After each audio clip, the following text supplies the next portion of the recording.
NEET परीक्षा को लेकर पूरे देश के छात्र सड़कों पर हैं। सुप्रीम कोर्ट से सुनवाई जारी है, लेकिन इसी बीच बिहार की राजनीति के रॉबिन हुड कहे जाने वाले सांसद पप्पू यादव ने एक ऐसा नाम उछाल दिया है जिसने हड़कंप मचा दिया है।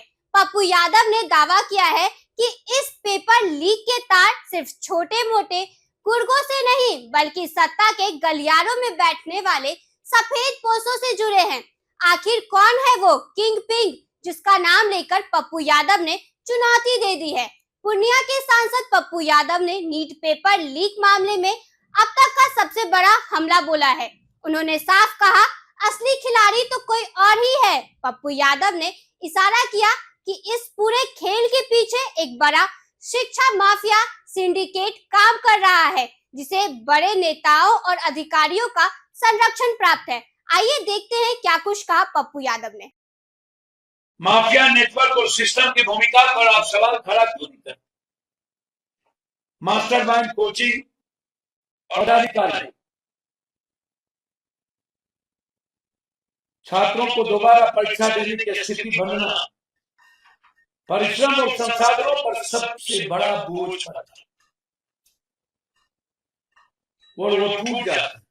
लाखों परिवार ने बच्चों की तैयारी के लिए आर्थिक त्याग के दोबारा परीक्षा के मानसिक आर्थिक दबाव कैसे भी परीक्षा प्रबंधन जवाब इस पर सवाल उठाया। छात्रों के मनोबल कमजोर पड़ते, मानसिक और स्वास्थ्य रूप से उस पर असर पड़ता, परिवारों पर पड़े प्रभाव को गंभीरता से बच्चे लेते हैं और इसी तरह सब दोष मुक्त हो जाते। CBSE, SSC, CBSL, NTA, NEET, NTA UGC, railway recruitment board, railway recruitment board, NTPC, board group D, MCBC entrance 2019, NTA JEE Main 2021 solver, SSC GD for 2021, BPSC 2022, BPSC teacher recruitment 2023, prelims, BSC inter level 2022, BSSC colour group C 2023, CSBC Bihar constable 2019, CSBC Bihar constable 2023, Bihar police software service commission SI 2020, state health society Bihar CHO 2021, Bihar civil code colour प्यू 2022, Bihar school examination board SCT 2019। न तो मरने का जज्बा है, न तो अपनी प्रजा के लिए जीने का जज्बा। हमें लड़ना होगा।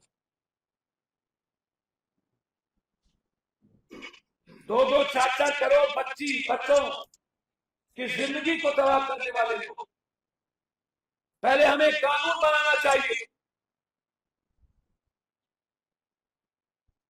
जब हम एट्रोसिटी का कानून बनाते हैं, फिर ये कानून क्यों नहीं सारे घरों के बच्चों के? आत्महत्या बच्चे करते हैं, क्या वो 302 का मुकदमा नहीं है?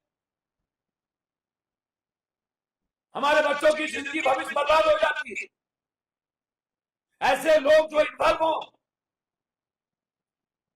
आप उसे टिल डेथ पेनल्टी दें या ना दें, कम से कम उसे 30 साल जेल की सजा, मिनिमम 30 और टोटल एग्जामिनेशन का खर्चा उस पर बोझ पड़े। मेरा सबसे पहला सवाल इस सदन खुलने के बाद इस कानून के, मैं 2 कानून को लेकर चिंतित हूं। जब मन आए तब किसी स्टेट में किसी को मार दो, गाली दे दो, भगा दो, किसी जाति को गाली दे दो, या एट्रोसिटी से पढ़। जब आप यूजीसी, एसटी एससी एक्ट, अन एक्ट को ला सकते हो, तो फिर हिंदुस्तान में मणिपुर से लेकर के अन्य जगहों पर जो आज लोगों की जीने की आजादी छीनी जाती, उसको एक कानून के तहत रहने की आजादी नहीं मिलती है। जब मनाओ झगड़ा के बैगन की तरह, जहां चाहो गाली दे दो। कभी मराठा ना आए तो भाग जाओ, टेम्पू नहीं चलाओ, पौबारा नहीं बेचो। कभी कोरोना आए तो ताले और बिजली और पानी बंद कर दो, सड़कों पर पैदल चला। किसान ने आत्महत्या की, भारत चुप रहा। मणिपुर में बेटियों के नंगा होकर के 10,000 के बीच 4 सालों से बच्चों का बलात्कार हो रहा, भारत मौन रहा।